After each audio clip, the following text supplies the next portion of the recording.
ನಮಸ್ಕಾರ. ಸಂಜೆ 6 ನೀವು ನೋಡ್ತಾ ಇದ್ದೀರಾ ಕರ್ನಾಟಕ ಕಾರುಬಾರು. ಇವತ್ತಿನ ಕರ್ನಾಟಕ ಕಾರುಬಾರ್ನಲ್ಲಿ ಮಹತ್ವದ ಬೆಳವಣಿಗೆಯ ಸುದ್ದಿಗಳಿದೆ.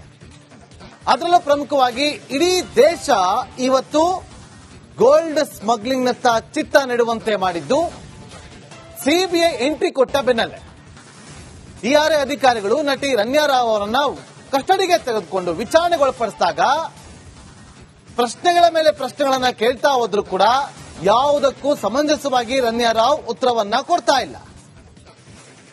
ಏನೇ ಪ್ರಶ್ನೆ ಕೇಳಿದ್ರು ಕೂಡ ಕಣ್ಣೀರು ಹಾಕ್ತಿದ್ದಾರಂತೆ ರನ್ಯಾ ರಾವ್. ಇದರ ಬೆನ್ನಲ್ಲೇ ಸಿಬಿಐ ಎಫ್ಐಆರ್ ಅನ್ನ ಮಾಡಿಕೊಂಡು ತನಿಖೆಗೆ ಇಳಿದಿದೆ. ಬೆಂಗಳೂರು ಅಷ್ಟೇ ಅಲ್ಲ, ಮುಂಬೈ, ದೆಹಲಿ, ದೇಶದ ನಾನಾ ಭಾಗದಲ್ಲಿ ಈ ಒಂದು ಗೋಲ್ಡ್ ಸ್ಮಗ್ಲಿಂಗ್ ನ ಜಾಲವನ್ನ ಪತ್ತೆ ಹಚ್ಚೋದಕ್ಕೆ ಸಿಬಿಐ ಎಂಟ್ರಿ ಕೊಟ್ಟಿದೆ. ಸದ್ಯ ರನ್ಯಾ ರಾವ್ ಬಳಿ ಕೇಸಿದೆ. ಇದು ಯಾರ್ಯಾರ ಬುಡಕ್ಕೆ ಹೋಗುತ್ತೋ ಗೊತ್ತಿಲ್ಲ.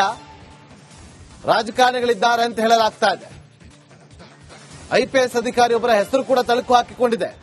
ಇದರ ನಡುವೆ ಏರ್ಪೋರ್ಟ್ನ ಸಿಬ್ಬಂದಿಗಳು ಕೂಡ ಈಗ ಸಂಕಷ್ಟ ಎದುರಾಗುವ ಸಾಧ್ಯತೆಗಳಿದೆ.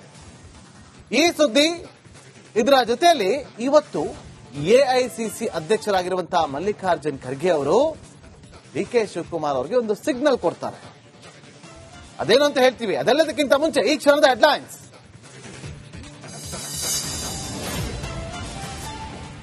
ಚಿನ್ನದ ರಾಣಿಗೆ ಶಾಕ್ ಮೇಲೆ ಶಾಕ್. ನಟಿ ವಿರುದ್ಧ ಎಫ್ಐಆರ್ ಹಾಕಿದ ಸಿಬಿಐ. ಇತ್ತ ಡಿಆರ್ಐ ಪ್ರಶ್ನೆಗೆ ಉತ್ತರ ಕೊಡದೆ ರನ್ಯಾ ಕಣ್ಣೀರು.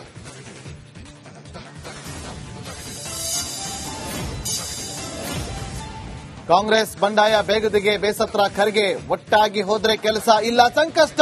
ಸಿದ್ದು ಡಿಕೆಶಿಗೆ ಪಾಠ ಮಾಡಿದ ಎಐಸಿಸಿ ಅಧ್ಯಕ್ಷ.